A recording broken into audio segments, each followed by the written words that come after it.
bloody freezing. Ooh, okay. Honestly, this weather is not okay. It's not all right. Like, I know it's decent today. It's 9 degrees at the moment, but that doesn't change the fact that it's still freezing. It's been so bad these past few weeks. Drinking Twinings Earl Grey. If you know anything about me, I love specifically Twinings Earl Grey tea. It's keeping me warm. That's literally the only thing that's been keeping me warm this whole morning so far. Yes, it's another lunchtime chat. It is 12:45. So yeah, I'm pretty much going to film another video now because that's the time I have. It's a very timely one. As I've just mentioned, it's freezing. So let me even put my work laptop on mute because, yeah, and put my actual laptop on mute. Actual laptop, I mean my personal one on mute. But yeah, it's freezing. So today I will be discussing ways to keep warm in the winter. Even if you have sickle cell or not, there is no better time than now to do it. Since, you know, I didn't actually put this information together properly until I actually started losing my marbles because of this weather.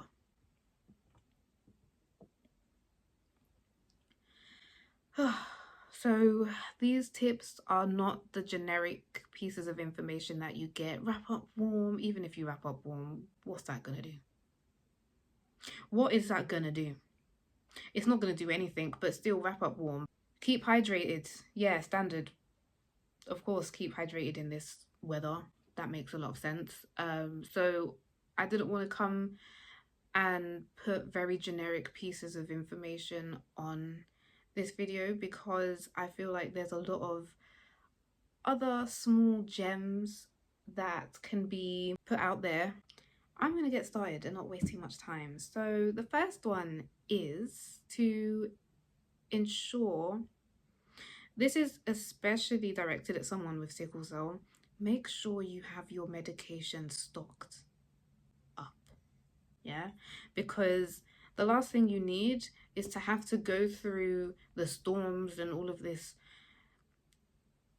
ridiculous weather just to go and get medication that you don't have anymore. So ensure right after this video, yes, even now, get up and go and check how much stock you have of medication, please, because it's too cold to go outside unnecessarily. So you need to make sure before the weather gets worse. We're actually quite lucky that it's somewhat decent at the moment in terms of temperature, but you need to make sure that before it gets worse again, make sure your medication's stocked up because, yeah, please do yourself a favor. So the next one is when you get indoors. I know in this weather, you just feel a lot more lethargic and tired than normal. But as soon as you reach your house, please don't just change from your outside clothes, which is standard, but go and have a shower as well. Like, go and have a hot, steamy shower, because the worst thing that you can do for yourself with sickle cell is come home, change into some indoor clothes, but your insides are still cold. Your bones, your soul is shivering. It's not worth it. It's honestly not worth sitting there and promising yourself, lying to yourself that you're going to warm up just because you've changed in from outside clothes. No, this weather is literally trying. It's out here for everybody. It's awful. So please, just with that little energy you have left, go and have a shower so you can warm yourself up from the inside out, because no little piece of clothing is going to do anything for your body temperature. It's just not going to happen. This is even getting cold now. What on earth? Anyway, next piece of advice is reduce your alcohol consumption. Now, I understand Christmas is coming up, everyone wants to drink like a mad person, whatever. Like, just, I guess, yeah, fine, fair enough, it's the time of the year. Unfortunately, we can't do anything about that, but you can do something about not drinking as much alcohol. Now, I say that to say that drinking alcohol is a risk because it increases dehydration. Now, already, especially is if your trigger is cold temperatures, I'm telling you, the cold weather and alcohol, they're not friends. It's not gonna end well at all. So I'll explain, right? When you are dehydrated, it can increase your urine output. And because of that, the dehydration also thickens the blood.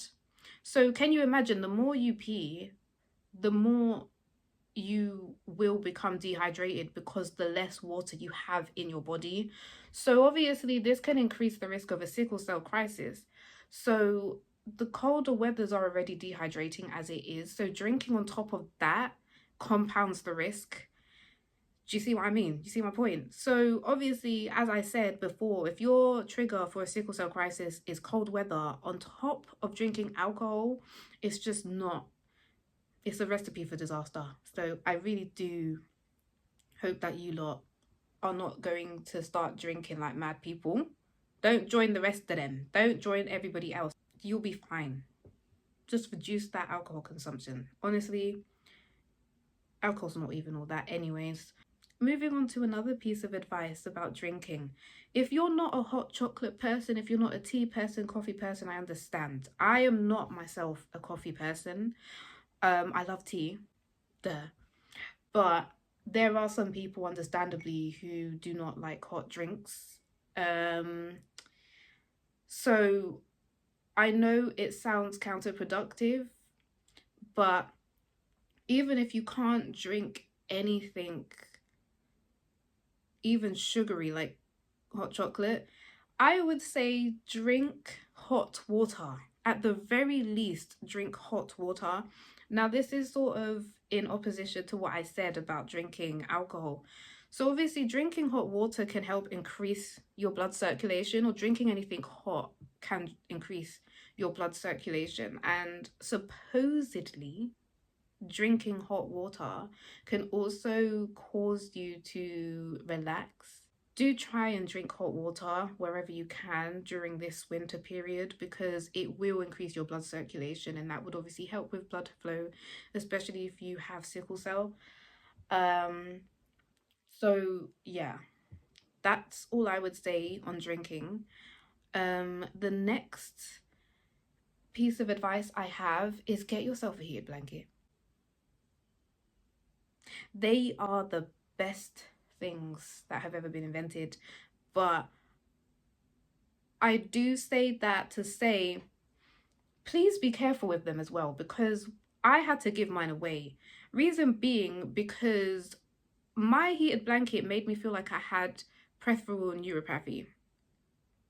Basically, what I was feeling was I was feeling a lot of pins and needles in my feet, and I was wondering, why is this happening to me? So much to the point I ended up going to the hospital to get checked because I was so paranoid. I was like, what's going on here?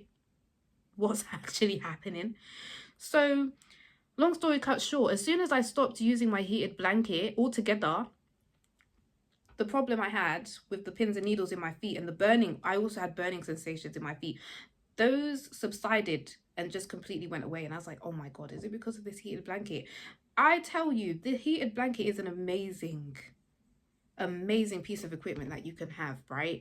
But oh my gosh, you have to be careful in the way that you use them, because I used to sleep with my heated blanket on, and I don't think that's a good idea. So a bonus tip I would give is to make sure, if you're going to use your heated blanket, turn it on a few hours before you get into bed, or if you're in bed, make sure you turn it off before you go to sleep, because keeping it on throughout the night and using that consistently and having it on every single night is probably not a good idea. It's getting cold. Obviously, it would be a good idea to schedule your heating so that it goes on before you wake up and it goes off around the time that you're sleeping. I've just found out that my landlord, unless it's 0 degrees outside, or it's also 0 degrees in the house, he doesn't allow us to keep it on the whole day. So, well, okay, I wouldn't want it to be on the whole day because the electricity is gonna... Electricity? Let's not do that. Let's not make myself look stupid. Wait. Electricity. Is it gas?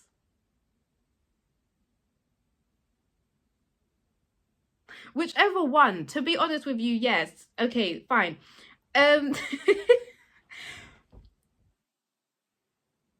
It's expensive to keep the heating on all day. So I would say that yeah, schedule your heating so that you're as warm as possible throughout the morning and in the evening, rather than shaking yourself to sleep and shaking yourself out of bed in the morning. The tip off the back of that one is make sure your landlord is not stingy to not allow you to turn on your heating at least once during the day, because it's freezing. It's ridiculous. But the last tip I have is to meal prep. Obviously, meal prepping for me has been a game changer. I've been meal prepping for 4 years since I started uni, and I haven't stopped doing it ever since. I choose to just meal prep mostly once a week at the very end of the week for the next week ahead, or twice a week. I realized with getting into the winter months and the weather's getting colder and stuff, it makes so much more sense to meal prep, especially if you're someone who, again, is prone to a crisis because of the temperature change. I would highly recommend that you set a day out to meal prep so that you have food readily available in your fridge and freezer, so that you don't have to either starve yourself or go and get takeout all the time because you don't have food at home. My God, it's cold, and sometimes I genuinely do not feel like moving simply for the fact that it's freezing. So meal prepping allows you to cook meals up for the week ahead, or even 2 sometimes. And this tea's gone cold. Well, that is the end of my video because, yeah, we just need to see 2025. 2024 actually disappeared. And it needs to hurry up and disappear so we can get into 2025 and the weather can pick up. I don't know if it's just me. I don't know why I'm drinking that, like say it's hot. But I don't know if it's just me. But my God, this is the worst winter we have had in... I don't know, like in ages. In years, probably, you know? I wouldn't even be surprised if it starts snowing. It was meant to snow last week, but it didn't. And I'm praying for the life of me I do not see snow up in London, because I will actually go mad. I'm not going outside if it's snowing. No one's seeing me if it's snowing. I'm sorry, it's not happening. I'm staying in my house. I'm not moving nowhere. I'm not slipping out. I'm not slipping on the road for no one. It's not happening. It's too cold for all of this rubbish, honestly. Oh God, okay, I need to stop drinking this tea. It's cold, but you know what? It's Twinings Earl Grey tea, so even if it's cold, it still tastes good anyway. I'm gonna get back to work.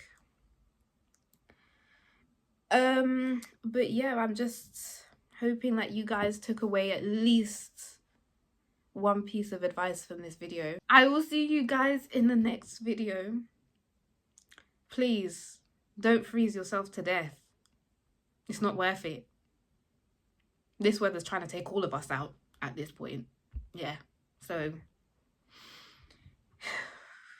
we're all gonna survive. We're all making it to 2025. This weather's not gonna kill us. Let's just pray that it won't kill us. It's so cold. I can't go.